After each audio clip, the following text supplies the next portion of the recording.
I am Heidi, 32 years old, and I have been teaching fourth grade for almost a decade. I adore my students, but when I close my classroom door at the end of the day, I need my own space. My sister Jamie never understood this boundary, especially when it came to her 5-year-old twins. For years, every family gathering turned into me becoming an unpaid babysitter. Last month, I finally had enough. I slipped away at the airport before our family vacation, and by morning, my phone exploded with accusations. Let me know where you are watching from, and hit that like and subscribe button to hear how I finally stood up for myself, after years of being the family doormat. Growing up as the middle child in a family of 5 siblings shaped me in ways I never fully appreciated until recently. Our household was always bustling with activity, voices competing to be heard, and somewhere in that chaos, I learned to be the peacekeeper. Being in the middle meant I was neither the trailblazer nor the baby of the family. I existed in that gray area where expectations were present, but never clearly defined. I found my calling as an elementary school teacher. Working with fourth graders gives me purpose. 10-year-olds are at that perfect age where they are developing independence, but still maintain that childlike wonder about the world. My classroom is my domain, decorated with learning posters, student artwork, and a reading corner that I spent 3 summers perfecting. Teaching fulfills me, but it also drains my social battery. After spending 8 hours managing 25 energetic children, I need quiet time to recharge. My apartment in Chicago reflects this need for tranquility. It is small but comfortable, a 1-bedroom unit in an older building with character. The living room has a bay window where I drink my morning coffee and grade papers on weekends. Nothing fancy, but it is my sanctuary. My family dynamics are complicated, to say the least. My parents, Richard and Carol, retired to Florida 5 years ago. Dad was an accountant, and Mom worked as a nurse. They raised us with clear expectations about family loyalty and helping each other. In theory, these are beautiful values. In practice, they became weapons used against me. Thomas is my older brother by 4 years. He works as a financial advisor, married Sophia 12 years ago, and they have a 15-year-old son, Jackson. Thomas has always been the golden child, the successful one who could do no wrong. His career success gave him a certain immunity from family obligations. No one expected him to drop everything for a family emergency, because his work was deemed too important. Then there is Jamie, my older sister by 2 years. Her life took a dramatic turn 3 years ago when her husband Mark filed for divorce and moved to California for a job opportunity. The split left her as a single mother to twins, Emma and Ethan. The divorce was messy, with Mark providing minimal financial support and even less emotional support for the children. I sympathized with Jamie truly. Single parenthood is incredibly difficult, and I admired her strength in many ways. However, sympathy turned to resentment as a pattern emerged. It started small. Jamie would ask me to watch the twins for an hour while she ran errands. Then it became an afternoon. Then entire weekends. At family gatherings, she would arrive with the twins, greet everyone, and within 15 minutes, she would be nowhere to be found while I entertained her children. The worst part was not the babysitting itself. I love Emma and Ethan. The problem was the assumption, the lack of asking, the taking for granted that my time and energy were less valuable than everyone else's. My younger brother David is 30 years old and lives the bachelor lifestyle. He travels for his job in tech sales and has an apartment downtown that he rarely sees. David operates as a free agent in family matters, showing up for major holidays but otherwise maintaining his independence. No one questions his absence or expects him to participate in family caregiving. Ashley is my younger sister, 28 and newly married to her college sweetheart Ryan. They are still in the honeymoon phase, taking romantic getaways and posting perfect photos on social media. No children yet, and no one pressures her about family obligations because she is the baby of the family and still establishing her adult life. The double standard was glaring. I was expected to help Jamie because I was single and worked with children, as if my professional skills should be donated to family free of charge. During Christmas last year, I spent the entire day supervising the twins while Jamie sipped wine and caught up with relatives. At Easter, I ended up organizing an egg hunt and activities while Jamie napped, claiming exhaustion. 4th of July picnic became me watching the twins in the pool, while Jamie scrolled through dating apps under an umbrella. My parents enabled this behavior. Mom would say things like, "Be a good sister, Heidi." Jamie has it so hard as a single mother. Dad would add, "Family helps family." Period. Their good intentions reinforced a toxic pattern where my boundaries were trampled regularly. The worst incident happened at Thanksgiving. Jamie promised to bring pumpkin pies, but showed up empty-handed with overtired twins. When I expressed frustration, she burst into tears about how overwhelming life was. By dinner time, I was cutting turkey into tiny pieces for the twins, while my own food went cold, and Jamie was napping on the couch. When I mentioned this to my mother later, she called me selfish for not understanding my sister's struggles. The pattern became so established that relatives stopped asking how I was doing, and instead asked if I could help with various children at family functions. I became the designated childcare provider, rather than a family member in my own right. My therapist, Dr. Lisa Bennett, had been encouraging me for months to establish firmer boundaries. During our sessions, I would vent about the latest family imposition, and she would ask, "What would happen if you said no?" The question terrified me. Saying no meant conflict, disappointment, being labeled difficult or selfish. But Dr. Bennett gently suggested that healthy relationships require honest communication and mutual respect. Your family has created a dynamic where your needs are invisible, she explained during one particularly emotional session. They cannot respect boundaries they do not know exist. You have to clearly establish them, even if it causes temporary discomfort.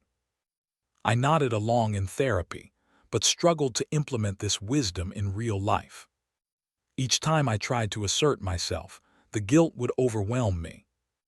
The ingrained belief that family comes first, that sacrificing for others is virtuous, was deeply rooted in my psyche.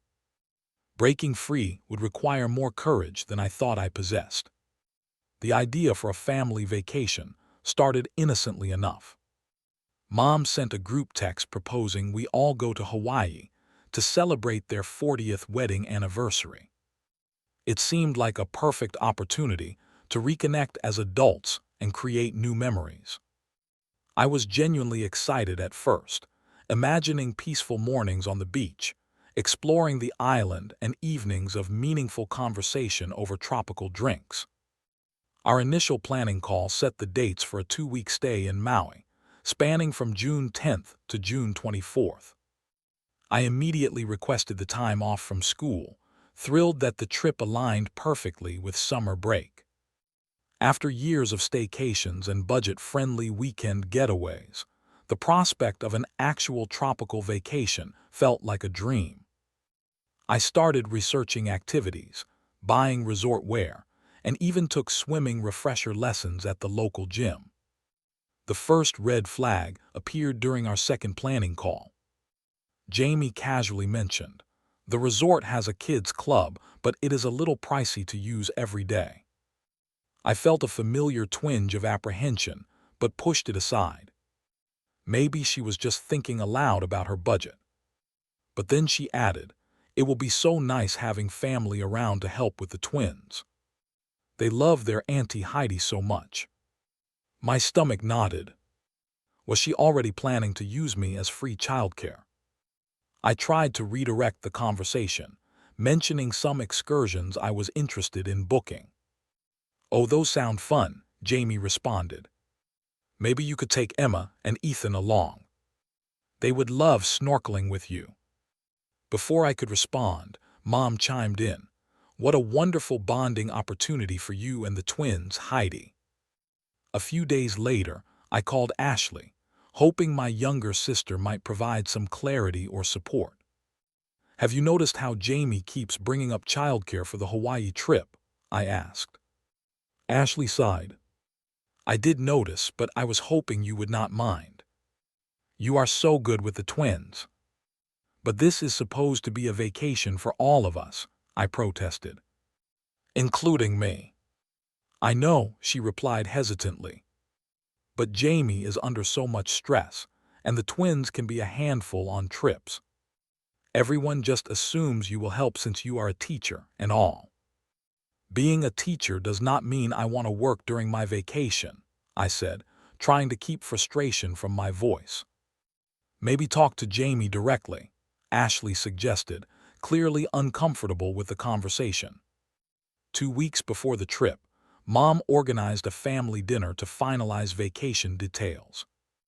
We gathered at their favorite Italian restaurant, where the circular table and noisy atmosphere made intimate conversation impossible. Dad handed out printed itineraries with color-coded activities and meeting times. I scanned the document, noting several blank spaces in Jamie's schedule while my own was suspiciously empty.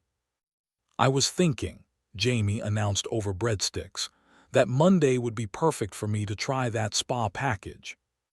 It is a 3-hour treatment." "What about the twins?" I asked, already knowing the answer. "Oh, I assumed you would not mind watching them," she replied casually. "You do not have anything planned then, right?" I took a deep breath. Actually, I was considering the hiking tour to the waterfall that day. Mom interjected before Jamie could respond. "Heidi, that hike might be too strenuous for someone not used to tropical conditions. Why not start with something easier?" "I have been training at the gym," I countered. "And the tour is rated moderate, not difficult." "The twins would slow you down anyway," Jamie said dismissively. "They cannot hike that far. You can do something with them at the resort while I am at the spa." I tried again. I was really looking forward to some adult activities on this trip. Maybe we could work out a schedule where everyone takes turns with the twins. The table fell silent. Thomas cleared his throat uncomfortably. Ashley suddenly became fascinated with her napkin. Dad looked confused, as if the concept of shared childcare had never occurred to him. "Turns," Jamie's voice had an edge to it. "Heidi, you know the twins are most comfortable with you. Thomas and Sophia have Jackson to look after. Ashley and Ryan are newlyweds, and David is." "Well, David." "What is that supposed to mean?" David asked, looking up from his phone. "It means you have the attention span of a goldfish when it comes to children," Jamie snapped. "At least I admit it," he muttered. "The point is," Jamie continued, "it makes the most sense for Heidi to help with the twins. It is just a few hours here and there." I wanted to argue further, but years of conditioning made me swallow my objections. The conversation moved on to restaurant reservation and transportation logistics. By dessert, I felt invisible, my vacation preferences completely disregarded. As we parted in the parking lot, Mom pulled me aside. "Jamie really needs this break, sweetie. The divorce has been so hard on her. Just a few hours each day would make such a difference." I nodded mutely, the familiar weight of obligation settling on my shoulders. But inside, resentment bubbled like lava, threatening to erupt. The night before our departure, I packed methodically, including a novel I had been wanting to read for months, and a journal Dr. Bennett had encouraged me to use for self-reflection. As I zipped my suitcase, my phone pinged with a text from Jamie. "Can you pack sunscreen for the twins? And their floaties. And maybe some beach toys. My suitcase is full. THX." I stared at the message, noticing she had not asked if I would mind, just assumed compliance. With a sigh, I added the extra items to my already full suitcase, displacing some of my own belongings to make room. That night I slept fitfully, dreams filled with scenarios where I was chasing the twins across endless beaches, while the rest of my family enjoyed tropical drinks under swaying palm trees. I woke up with a sense of dread that not even my morning coffee could dispel. Little did I know that the next 24 hours would change the course of my family relationships forever. My alarm jarred me awake at 4:30 in the morning on departure day. Our flight was scheduled for 8:15, and we had all agreed to meet at the airport by 6 to allow plenty of time for check-in and security. Being pathologically punctual, I arrived at 5:45, wheeling my overstuffed suitcase to the designated meeting spot near the airline check-in counters. Thomas, Sophia, and Jackson were already there, the parents looking sleepy while Jackson was fully immersed in his gaming device. Mom and Dad arrived moments later, followed by Ashley and Ryan, all of us creating a growing island of luggage in the bustling terminal. "Has anyone heard from Jamie?" Mom asked, checking her watch at 6:30. "Her phone is going straight to voicemail." "Typical," Thomas muttered, not looking up from his phone. By 6:45, there was still no sign of Jamie or the twins. The rest of the family had checked in, and anxiety began to ripple through our group. 7 o'clock came and went.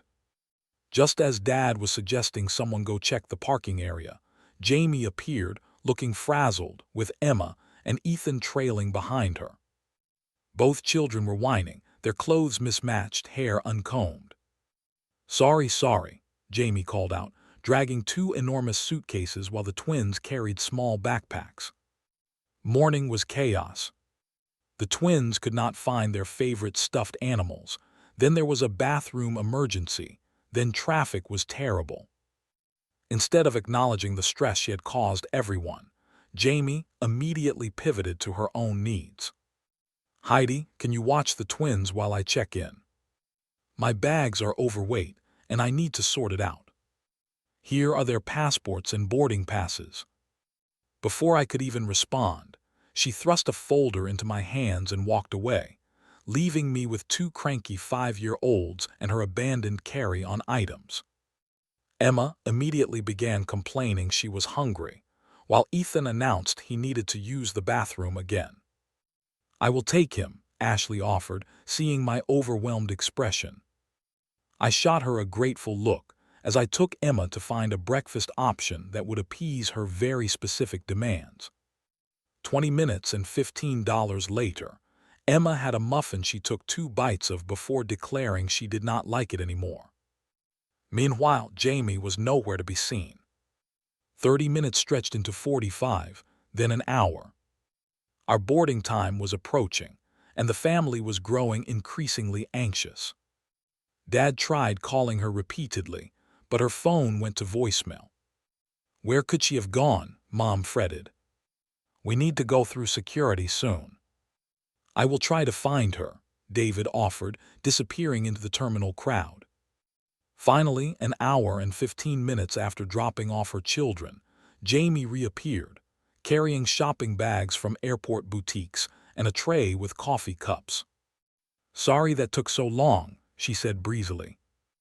"The check-in line was crazy, and then I figured since we are on vacation, we should start with treats." She distributed coffees to the adults, conspicuously skipping me as my hands were full with twin management. "Jamie, we were worried sick," Mom scolded, but her relief at Jamie's return softened the reprimand. "We need to get through security now. We are cutting it close." As the family gathered their belongings to head to the security checkpoint, I overheard Jamie speaking quietly to Mom. I did not mean to eavesdrop, but their words carried clearly to where I stood pretending to help Ethan with his backpack zipper. "I have reserved Wednesday morning for that outrigger canoe tour," Jamie was saying. "Heidi can take the twins to the pool while I am gone. And Thursday afternoon, there is an adult-only cocktail cruise that Sophia and Thomas are doing too." "That sounds lovely, dear," Mom replied. "Heidi will not mind. She loves spending time with the twins." "And Friday, I met this guy online who lives in Maui," Jamie continued, lowering her voice further. "He offered to show me some local spots. I thought maybe Heidi could do an all-day thing with the twins, like that children's museum or the aquarium." "We will work it out," Mom assured her. "This vacation is about family supporting each other."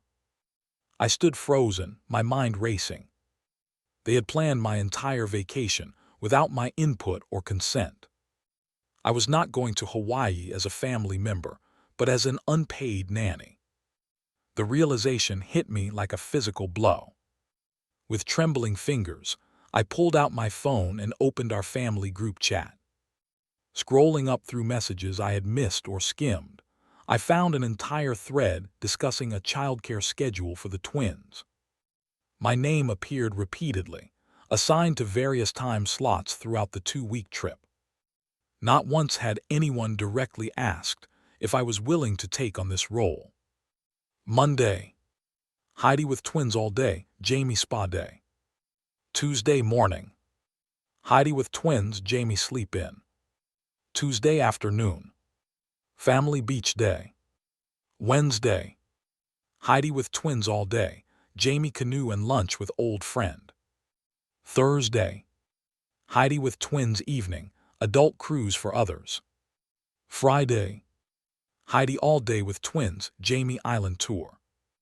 The list continued, outlining my servitude for the entire vacation.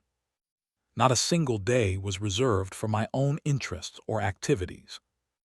The assumption of my availability was so complete, so thoughtless, that I felt physically ill. In that moment, years of similar treatment flashed through my mind. Birthday parties where I ended up supervising children's activities instead of socializing. Holidays where I missed adult conversations because I was in another room managing kids. Family dinners where I ate cold food because I was cutting up someone else's child's meal first. My breathing quickened as a decision crystallized in my mind. I could not do this anymore. I would not do this anymore. With shaking hands, I texted my friend Megan, who lived 20 minutes from the airport. "Emergency. At airport. Need rescue. Can you pick me up at Terminal 3 arrivals in 15 min?" The 3 dots appeared immediately, followed by her reply. "On my way. Everything okay? Will explain when I see you. Thank you." My heart pounded so loudly, I was certain everyone could hear it. The family was moving toward security now, gathering their carry-ons and documents. "Jamie," I said, trying to keep my voice steady, "I need to use the restroom before we go through security. Can you take the twins back now?" She looked annoyed. "Can it wait? We are running late." "No, it cannot wait," I insisted, handing her the children's passports and boarding passes. "I will be quick and meet you at the gate." Jamie sighed dramatically but took the twins' hands. "Do not be long. They will start boarding soon." I nodded, picked up my carry-on bag and walked toward the restroom signs. Once I was out of their sight, I changed direction, heading rapidly toward Terminal 3. My phone buzzed repeatedly in my pocket, but I ignored it, moving with purpose through the crowded corridors. A voice in my head screamed that I was making a terrible mistake, that I would regret this impulsive decision, that I was letting everyone down. But for the first time in my adult life, another voice was louder, The voice that had been silenced for too long, the voice that said I deserved better. The sliding doors of Terminal 3 opened to the arrivals pickup area, and I stepped outside into the morning sunshine. My heart was racing so fast I felt lightheaded. Every few seconds, I glanced over my shoulder, half expecting to see my family in pursuit, even though I knew they were headed to security in another terminal entirely. My phone continued to vibrate incessantly in my pocket. I ignored it, scanning the line of cars for Megan's blue Honda. When I spotted her pulling up to the curb, relief washed over me so intensely that my knees nearly buckled. Megan jumped out to help with my suitcase, her expression concerned. "Heidi, what happened? You look like you have seen a ghost." I slid into the passenger seat, my hands still trembling. As soon as she got back in the car, I burst into tears, loud, messy sobs that I could not control. Megan pulled out of the pickup lane and parked in the short-term lot, turning to face me. "Talk to me," she said gently. "Whatever it is, we will figure it out." Between gasping breaths, I explained the situation, the years of being taken for granted, the final straw of discovering they had planned my entire vacation as unpaid childcare. Megan listened without interruption, occasionally passing me tissues from her glove compartment. "So I just left," I concluded, wiping my eyes. I grabbed my carry-on and walked away. "They are probably boarding now, realizing I am not coming." "Good for you," Megan said firmly. "It is about time you stood up for yourself." My phone had not stopped buzzing. I finally pulled it out to see 17 missed calls and 32 text messages in the family group chat. The texts started as confused questions about my whereabouts, then escalated to panic, and finally anger as they realized what had happened. "Jamie, where are you? We are going through security now." "Mom." "Heidi, we are waiting at the checkpoint." "Hurry, please." "Dad, did you get lost? Call me ASAP." "Thomas." "They are calling final boarding." "Where are you?" "Mom." "Heidi, this is not funny. The plane is about to leave." "Jamie, are you serious right now? We cannot board without you." "Ashley, please tell me you did not ditch us." Jamie is freaking out. "David, wow, did you actually bail? Respect." "Jamie, I cannot believe you would do this to me." "To the twins. They are crying for you." "Mom, we have to board. I am so disappointed in you, Heidi." "Dad, this is completely irresponsible behavior. Call us immediately." "Thomas." Way to ruin the family vacation before it even started. The messages continued, growing increasingly accusatory and guilt-inducing. Jamie's texts were particularly vicious, detailing how I had traumatized her children and ruined what was supposed to be a special family memory. "Turn it off," Megan suggested, seeing my face crumple. "You do not need that negativity right now." I nodded and powered down my phone, the sudden silence almost shocking after the barrage of notifications. "What have I done?" I whispered. "You have finally set a boundary," Megan replied. "It is messy and imperfect, but necessary. Now you are coming home with me. I have a spare room, wine, and zero judgment." Megan lived in a cozy 2-bedroom apartment in Wicker Park, eccentrically decorated with vintage finds and plants. Her spare room was small but comfortable, with a daybed and a window overlooking a courtyard garden. She helped me settle in, then poured us each a generous glass of wine, despite it being barely noon. "To boundaries," she toasted, clinking her glass against mine. "To boundaries," I repeated, the word still feeling foreign on my tongue. We spent the afternoon talking through years of family dynamics, Megan providing the objective perspective I so desperately needed. As a school counselor, she understood family systems and the roles we get locked into. She validated my feelings without dismissing my family's perspective entirely. "They are not bad people," she pointed out. "They just got used to you always saying yes. Your absence will force them to find new solutions." Around dinner time, curiosity got the better of me, and I briefly turned my phone back on. The flood was overwhelming. 37 missed calls, 92 text messages, and 14 voicemails. I steeled myself and listened to a few. Mom's voice was tearful. "Heidi, I cannot believe you would do this. We had to board without you. The airline would not refund your ticket. Jamie is beside herself. Please call us when you get this." Jamie's was angry. "Thanks for ruining our vacation before it even started. The twins cried the entire flight asking for you. Mom and Dad had to help me with them instead of relaxing. I hope whatever point you are trying to make was worth hurting your niece and nephew." Thomas sounded coldly disappointed.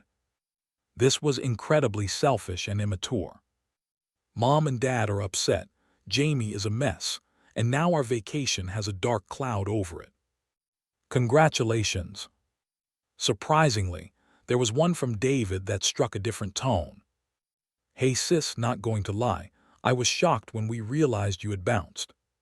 But also, kind of impressed. Jamie has been dumping the twins on you forever, and no one ever calls her on it. Anyway, let me know you are safe when you can. No judgment here." I found myself smiling slightly at David's message. At least one family member seemed to understand, even if he did not fully approve of my methods. Reading through the text messages was equally painful. The family group chat had exploded with accusations, guilt trips, and dramatic accounts of how difficult the flight had been without me. Several individual texts from Jamie detailed how I had betrayed her and the twins, how they had been counting on me, how selfish I was being. It was too much. I turned the phone off again. "You know what?" Megan said, taking the phone from my hand and placing it in a drawer. "This is your unexpected vacation now. 2 weeks of freedom. What do you want to do with it?" I stared at her, the concept so foreign I could hardly process it. 2 weeks with no obligations, no one making demands, no children to supervise. Just time for myself. "I have no idea," I admitted.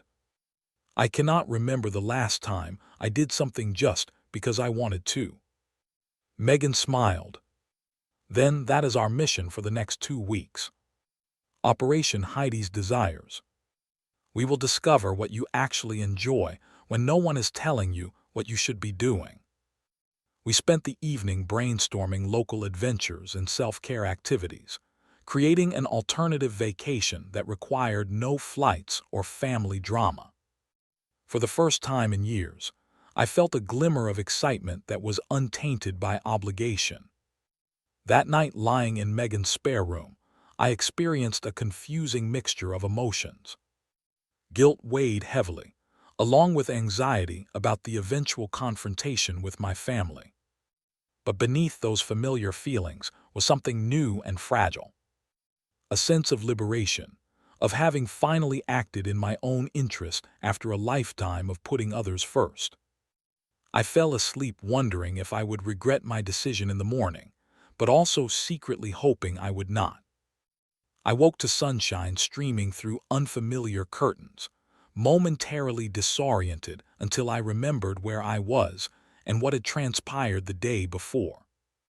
For a blissful few seconds, I enjoyed the quiet and the knowledge that I had nowhere to be and nothing specific to do. Then reality crashed back as I remembered my family was now in Hawaii without me, undoubtedly furious. Curiosity and dread battling within me, I turned on my phone.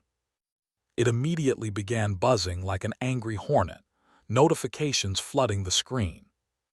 The total was staggering. 176 text messages, 43 missed calls, and 22 voicemails. "Good morning," Megan said, appearing in the doorway with coffee. "I heard your phone having a meltdown from the kitchen." "Bad." "Worse than I expected," I admitted, showing her the notification count. "Rip the Band-Aid off," she advised, handing me the coffee. "Then we can move forward with our day." I nodded and began scrolling through the family group chat. The messages painted a vivid picture of vacation chaos unfolding in paradise. According to the timestamps, my family had arrived at their resort around 5 p.m. Hawaii time. The initial messages were still angry about my departure, but soon shifted to real-time complaints about the vacation itself. "Jamie, twins are overtired and jet-lagged." Ethan had a complete meltdown in the lobby. Everyone staring. "Mom, Jamie, do you need help? Dad and I can come to your room." "Jamie, yes please." "They will not settle down. Keep asking for Heidi." "Thomas." Sophie and I can hear the screaming from our room next door. "Can you get them under control?" "Jamie, I am trying." This would be so much easier if someone had not abandoned us. The messages continued, detailing a difficult first night with overtired twins and a frazzled Jamie. By morning, the situation had not improved. "Jamie, breakfast disaster. Ethan spilled juice everywhere, and Emma refuses to eat anything. Cannot believe I have to handle this alone." "Mom, we are helping Jamie." "Jamie, it is not the same. Heidi knows their routines." "Dad, we need to make the best of it. We are at a beautiful resort. Focus on the positive." "Jamie, easy for you to say. You are not dealing with two cranky kids alone." The narrative continued throughout their first full day. Jamie struggling with sunscreen application, the twins having tantrums at the pool, lunch being disrupted by Ethan refusing to eat, Emma getting sand in her eyes at the beach and screaming for 30 minutes. Each incident was described with pointed references to how much easier it would have been if I had been there. By evening, my parents had apparently been roped into watching the twins so Jamie could have a break. This led to complaints from my father about his anniversary vacation being overtaken by childcare duties.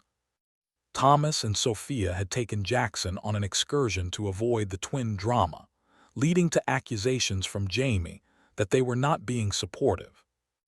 Ashley and Ryan had tried to help, but apparently done everything wrong according to Jamie's exacting standards. The most telling messages came from Jamie directly to me. "Jamie, you have ruined our vacation. I cannot believe how selfish you are. I have not had a moment to relax because the twins are so difficult without you. Mom and Dad are exhausted trying to help. Everyone is miserable, and it is your fault. Jamie, the twins keep asking where you are. I had to tell them you did not want to be with them. Do you know how heartbreaking that was? They cried themselves to sleep. Jamie, I hope whatever point you are trying to make was worth destroying a family vacation and traumatizing your niece and nephew. I may never forgive you for this." The guilt trips were masterfully crafted, designed to hit all my insecurities and trigger my people-pleasing instincts. A few months ago, they would have worked perfectly, sending me into a spiral of shame and self-recrimination. But something had shifted inside me. Instead of collapsing under the weight of blame, I felt a growing indignation. I had not ruined their vacation. They had ruined mine before it even began by treating me as an unpaid employee, rather than a family member deserving of her own enjoyment. Among the barrage of accusatory messages, one from David stood out. "David, just checking in. Family drama is at DEFCON 1 here. Jamie is having a complete meltdown realizing she actually has to parent her own kids for a change. Mom and Dad are running themselves ragged trying to help. Thomas and Sophia are avoiding the situation entirely. Ashley and Ryan are trying to mediate, but getting snapped at for their efforts. Not gonna lie, it is kind of satisfying watching everyone realize how much they took you for granted. Anyway, hope you are doing something fun instead of this chaos. Send proof of life when you can. I smiled at his message and sent a quick reply. I am safe. Staying with a friend.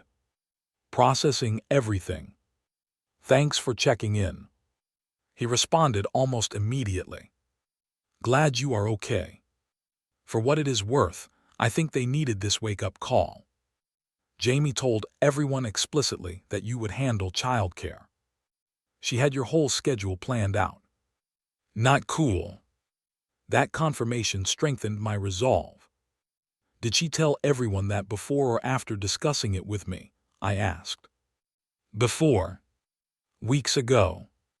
She told Mom you had agreed to watch the twins whenever needed. Mom told everyone else. No one questioned it. The pieces clicked into place. No wonder everyone was so confused by my departure. They had been operating under the assumption that I had already agreed to full-time childcare duties. Jamie had lied to circumvent the possibility of me refusing. I felt a strange sense of calm, replacing the guilt and anxiety. My decision to leave had been made in the heat of the moment, but it was the right one. I had been manipulated and taken for granted for years, and it would never have stopped without a dramatic intervention. I sent one more message to David. Thanks for the insider perspective. It helps. Take care of yourself in the middle of all that drama. Then I turned to the rest of the messages, trying to decide how to respond. Simply ignoring them felt cowardly, but engaging with the accusations would only fuel the fire. After careful consideration, I composed a single message to the family group. I am safe and staying with a friend. I left because I discovered that my entire vacation had been planned as childcare for the twins, without my knowledge or consent. This is part of a pattern where my time and needs are consistently disregarded. I need space to process years of being taken for granted. I hope you can all find a way to enjoy Hawaii. I will be in touch when I am ready to talk further. I hit send before I could second-guess myself, then put the phone down and took a deep breath. Almost immediately, responses began pouring in. Mom, we are so relieved you are safe, but very disappointed in your choice to abandon family responsibilities. We will discuss when we return. Dad, this was not the mature way to handle disagreements, Heidi. Jamie, responsibilities. Consent. They are your niece and nephew. Family helps family. You have ruined everything because you are selfish. Thomas, Mom is upset, Jamie is a mess, and the twins keep asking for you. I hope whatever points you are making was worth hurting everyone. Ashley, I understand you felt taken for granted, but this was an extreme reaction. We could have worked something out if you had just talked to us. David, noted. Enjoy your freedom. I turned the phone to silent and placed its screen down on the nightstand. Done, I told Megan, who had been waiting patiently. They are alive in Hawaii and mad at me. Situation normal. And how do you feel? She asked. I considered the question carefully. Lighter, I finally said. Like I put down a weight I have been carrying so long I forgot it was there. Megan smiled. Then that is what matters.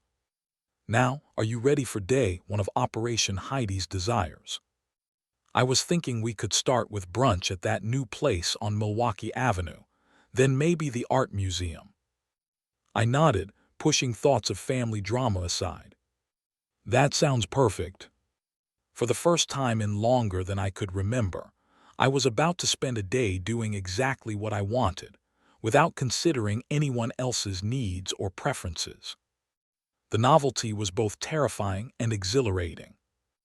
Megan and I fell into an easy rhythm over the next few days. Each morning, we would enjoy coffee together, plan our day, and then set out to explore Chicago as if we were tourists in our own city. I had lived here for years, but realized I had never experienced much of what it had to offer, always too busy with work and family obligations to truly enjoy my surroundings. We started with the classic attractions I had always meant to visit. The Art Institute, where we spent hours admiring the Impressionist collection. The architectural boat tour along the Chicago River, learning about the iconic skyline I took for granted daily. And an afternoon at the Lincoln Park Zoo, which I had not visited since chaperoning a school field trip 3 years prior. Each new experience felt like a small act of rebellion, a declaration that my time and interests mattered. I took photos not to share on social media or prove anything to anyone, but simply to remember moments of joy. I ate at restaurants chosen solely based on what I was craving, not compromising for anyone else's preferences. I stayed up late watching movies with Megan and slept in without an alarm clock jarring me awake. Meanwhile, my phone continued to provide updates from Hawaii through David's occasional texts. He had become my unexpected ally, sending brief, often humorous reports about the family drama unfolding in paradise. Day 3 update. Jamie had to take the twins to the beach herself. Discovered sunscreen application is actually a two-person job. Everyone got burned. Twins cranky. Jamie crankier. Day 4. Mom and Dad finally got to do their anniversary dinner alone. Thomas and Sophia stuck with twin duty. Thomas discovered Emma's specific bedtime routine requirements the hard way. No one slept. Day 5. Jamie tried the resort's kids club today. Turns out it is actually affordable when you have no choice. Twins loved it. Jamie suddenly questioning why she made such a big deal about needing your help. Day 6. Family meeting about the Heidi situation lasted 2 hours. Jamie cried. Mom looked guilty. Dad mostly confused. Thomas pontificated uselessly. I pointed out that maybe treating you like hired help was the problem. Not well received. Each update confirmed that my absence was forcing a reckoning within the family system. Jamie was having to parent her own children full-time. My parents were seeing firsthand how much had been unfairly placed on my shoulders, and even Thomas was getting a taste of the twin management he had always been exempted from. Parents realizing they have enabled Jamie big time, David texted on day 7. Overheard Mom telling Dad they should have stepped in years ago about the babysitting situation. Progress. Midway through the second week, something shifted in the family's approach. The accusatory text slowed, then stopped entirely. Instead, I received a thoughtful email from my mother, acknowledging that perhaps they had taken me for granted and expressing hope that we could discuss things calmly when they returned. Even Jamie sent a brief message that, while not exactly apologetic, lacked her earlier venom. The twins miss you. We should talk when I get back. While my family was experiencing their own revelations in Hawaii, I was on a parallel journey of self-discovery in Chicago. With Megan's encouragement, I began exploring interests I had set aside years ago. I signed up for a one-day pottery workshop, recalling how much I had enjoyed working with clay in college. I attended a live jazz performance, rediscovering my love for music beyond the children's songs that dominated my professional life.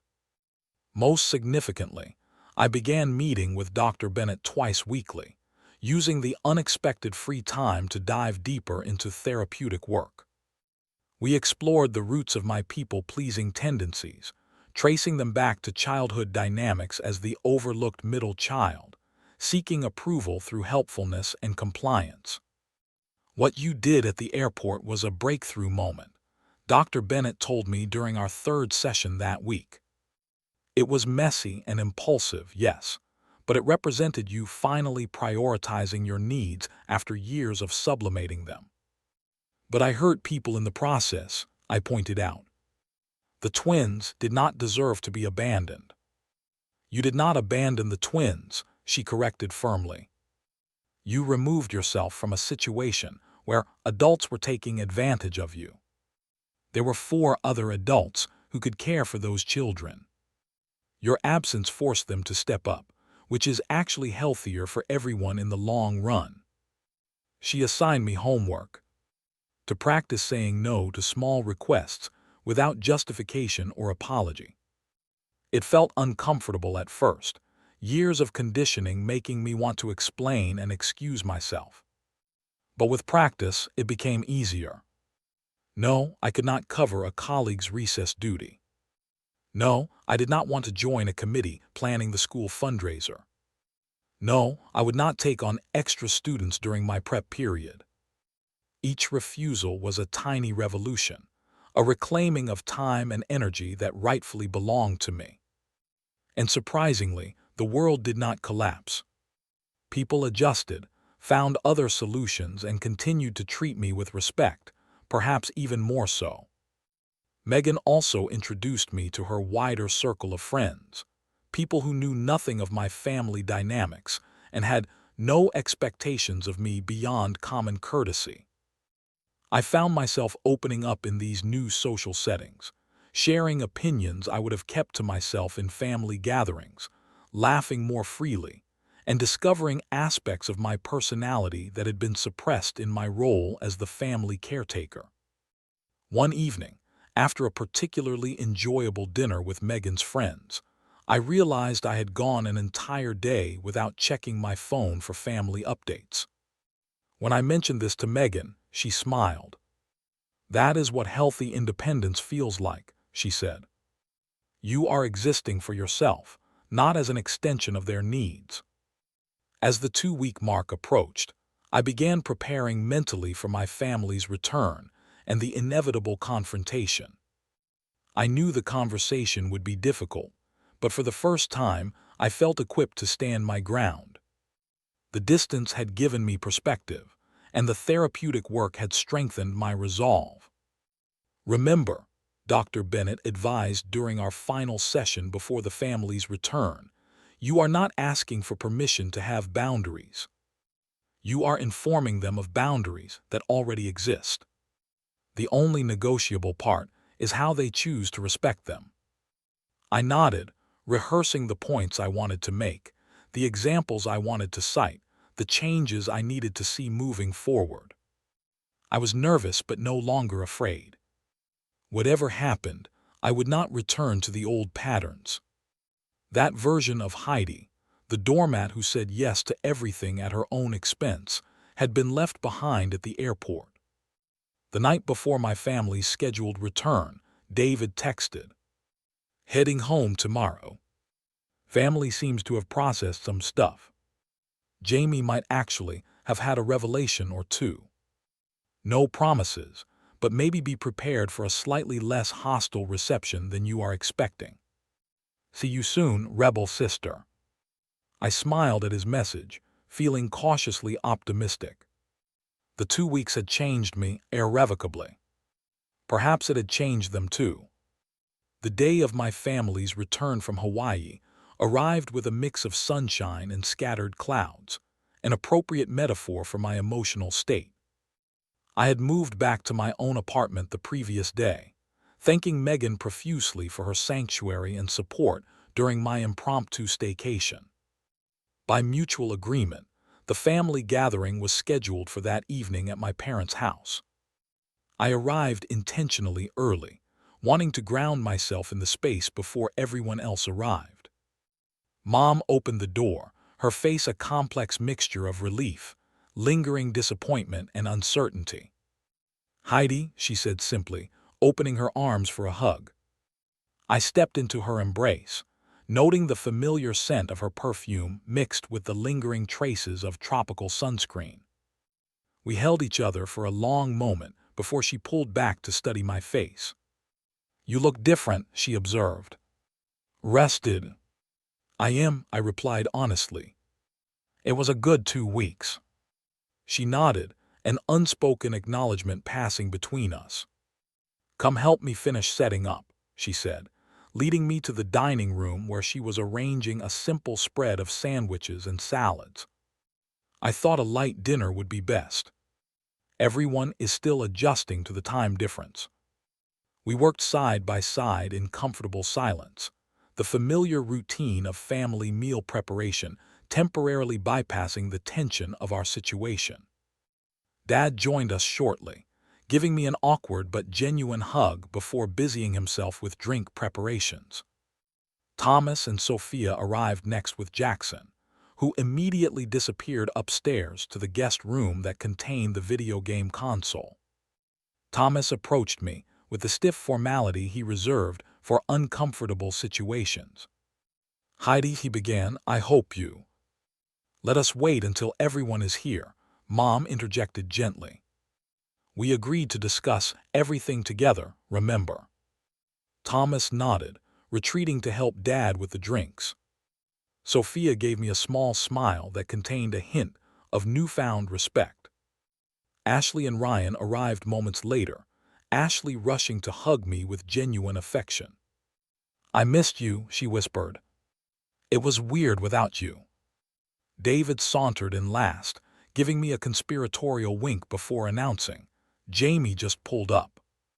Brace for impact." The room fell silent as we heard car doors slamming, followed by the twins' voices and Jamie's hushed instructions.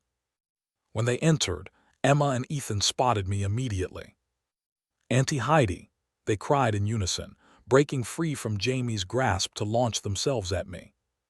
I knelt to receive their enthusiastic hugs, genuinely happy to see them despite everything. "We missed you so much," Emma declared. "Mom said you were sick," Ethan added, his face serious. "Are you better now?" I glanced up at Jamie, who had the grace to look embarrassed. "I'm much better now," I assured them, choosing my words carefully. "And I missed you too." "Kids," Dad intervened, "Jackson is upstairs with the new racing game he got in Hawaii. Why do not you go play with him while the adults talk?" They needed no further encouragement, thundering up the stairs with excitement. The sudden absence of their energy left a charged silence in the room. Jamie stood awkwardly by the door, sunburned and tired looking. "Let us sit down," Mom suggested, gesturing toward the living room where she had arranged the furniture in a rough circle, clearly planning for the family meeting ahead. Once everyone was seated, an uncomfortable silence descended. I had rehearsed what I wanted to say, but now, facing my family directly, the words seemed inadequate. Dad cleared his throat. "I think we all know why we are here. What happened before our trip was unfortunate and created difficulties for everyone. But family is about working through problems together. So let us talk this out like adults." It was such a typical dad statement, well-intentioned but oversimplified, treating a systemic issue like a minor disagreement. Before I could respond, Jamie spoke up. "I need to say something first," she said, her voice uncharacteristically subdued. "Heidi, I was furious with you for leaving. I said terrible things, sent awful messages. I was embarrassed and overwhelmed and took it out on you." She paused, seeming to struggle with her next words. "But during the trip, I realized something. I have been treating you like Emma and Ethan's second parent, not their aunt. I expected things from you that I had no right to expect. And when you finally said no, I acted like you had violated some contract, when there never was a contract, just my assumptions." I blinked in surprise. This was not the reaction I had anticipated. "What made you realize that?" I asked cautiously. Jamie gave a small, self-deprecating laugh. "About 4 days in, when I was complaining for the 100th time about how hard it was managing the twins alone, David said something that hit home. He asked me, 'Why did you have kids if you expected Heidi to raise them?' It was harsh, but he was right." David shrugged when all eyes turned to him. Someone had to say it. Mom leaned forward. "We share some responsibility too, Heidi. We enabled the situation. When Jamie would tell us you had agreed to watch the twins, we never verified that with you. We assumed your silence meant consent. Because it always had before," I acknowledged. "I spent years saying yes when I wanted to say no. That is on me." But it became a pattern that everyone took for granted. I pulled out my phone and opened the Notes app where I had compiled specific examples, dates, and situations where my time and boundaries had been disregarded. Methodically, I went through them, keeping my voice calm and factual. Last Thanksgiving, I spent the entire day watching the twins while Jamie napped. At Christmas, I missed the gift exchange because I was upstairs helping Emma with a craft project Jamie had started and abandoned.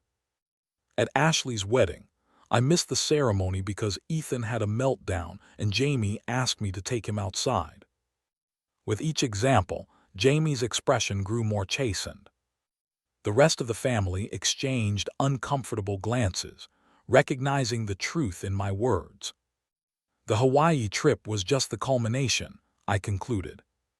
Finding out that my entire vacation had been planned around childcare duties, without anyone even asking me, was the breaking point. "I told everyone you had agreed," Jamie admitted quietly. "That was a lie. I never asked you directly because I was afraid you might say no, and I did not have a backup plan." Her honesty was disarming. The Jamie I knew would have defended herself vigorously, deflected blame, or turned the situation around to make herself the victim. This new accountability suggested a genuine shift. "I should have recognized the pattern," Thomas added unexpectedly. "When Sophie and I had Jackson, we never assumed anyone would watch him without asking. But somehow with Jamie, different rules applied." "Because she made herself the family crisis," Ashley observed. "There was always some emergency, some reason why Jamie needed more help than anyone else." "I resent that," Jamie began, then stopped herself. "No, actually, that is fair. I did play the victim card. The divorce was hard, single parenthood is hard, but I used that to manipulate all of you, especially Heidi."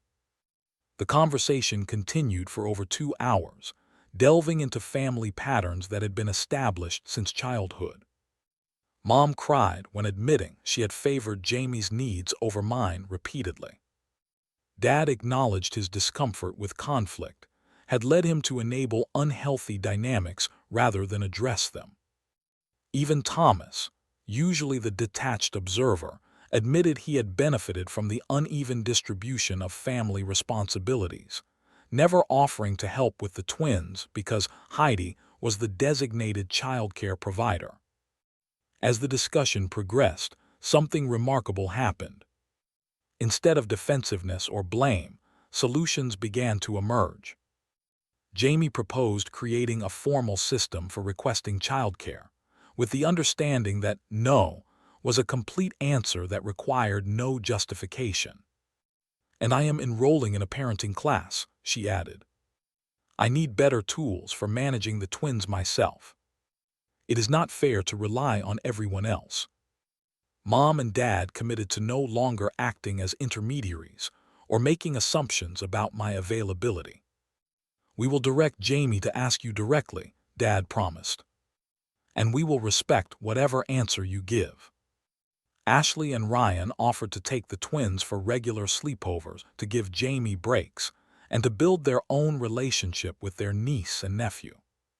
Thomas and Sophia, looking slightly guilty, made similar commitments. I am going to increase my visits with the twins too, David added. They are cool kids. I should know them better. As the meeting wound down, Jamie approached me privately while the others were cleaning up the food. I am truly sorry, Heidi, she said, making direct eye contact. I took advantage of your kindness for years. The vacation was a disaster at first, but it forced me to step up as a mother.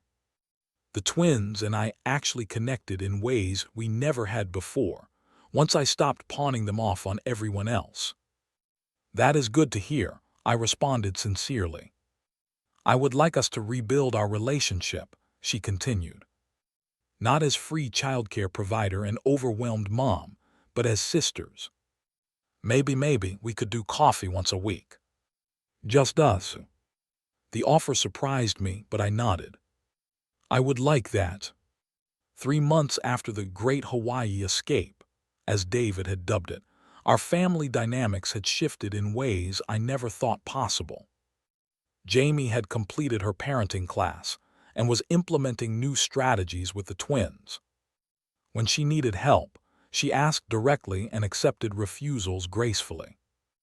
My parents had stopped attempting to manage their adult children's relationships and instead focused on enjoying their retirement. They scheduled regular individual time with each of their children and grandchildren, creating more balanced relationships. The most profound changes, however, were in my own life. The confidence I gained from finally establishing boundaries with my family spilled over into other areas. I applied for and received a promotion to lead teacher at my school. I expanded my social circle beyond family and work colleagues, joining a book club and a hiking group. I also developed a new relationship with Emma and Ethan, one based on quality over quantity. Instead of being their default caretaker, I became the aunt who took them for special outings twice a month, activities planned specifically for connection and fun. Our time together became more meaningful because it was chosen rather than imposed. One Sunday afternoon, I took the twins to the Lincoln Park Zoo, a place I had discovered anew during my staycation. As we watched the otters playing, Emma looked up at me thoughtfully. Mom said you did not come to Hawaii because you needed a vacation from vacations, she said. What does that mean? I smiled, considering how to explain complex adult dynamics to a 5-year-old. It means that sometimes, even grown-ups need to take care of themselves before they can take care of others. Like how on airplanes, they tell you to put on your own oxygen mask first. Emma nodded seriously. Mom puts on her own mask a lot more now. She does deep breathing when we get loud. That is good, I replied, touched by this evidence of Jamie's efforts to change. We like when you visit us, Ethan added, reaching for my hand. But Mom says we cannot have you all the time because you have your own life. Do you have kids at your house now? I laughed. No kids. Just me, my books, my plants, and my quiet. Quiet is boring, Ethan declared with the confidence of childhood. Sometimes quiet is exactly what we need, I countered gently. Different people need different things to be happy. As we continued our zoo adventure, I reflected on how setting that one significant boundary had created space for authentic connections to form. By refusing to be taken for granted, I had actually improved my relationships with everyone, including the twins. That evening, as I settled into my peaceful apartment with a book I had been wanting to read, my phone pinged with a message from Jamie. The twins had a great time today. Thank you for being such a wonderful aunt on your terms. It means more that way. I smiled at the message, recognizing the truth in her words. Boundaries had not destroyed our family, as I had feared. They had transformed it into something healthier, more respectful, and ultimately more loving. Sometimes you have to be willing to walk away from toxic patterns, even at the risk of being called selfish or difficult, to create space for something better to emerge. My airport escape had seemed like an ending, but it was actually a beginning, the first step toward a more authentic life. What about you? Have you ever had to set a difficult boundary with someone you love? I would love to hear your stories in the comments below. And if this story resonated with you, please like, subscribe, and share with someone who might need permission to prioritize their own well-being. Remember, setting boundaries is not selfish. It is necessary for healthy relationships. Thank you for listening to my journey, and I wish you courage in your own.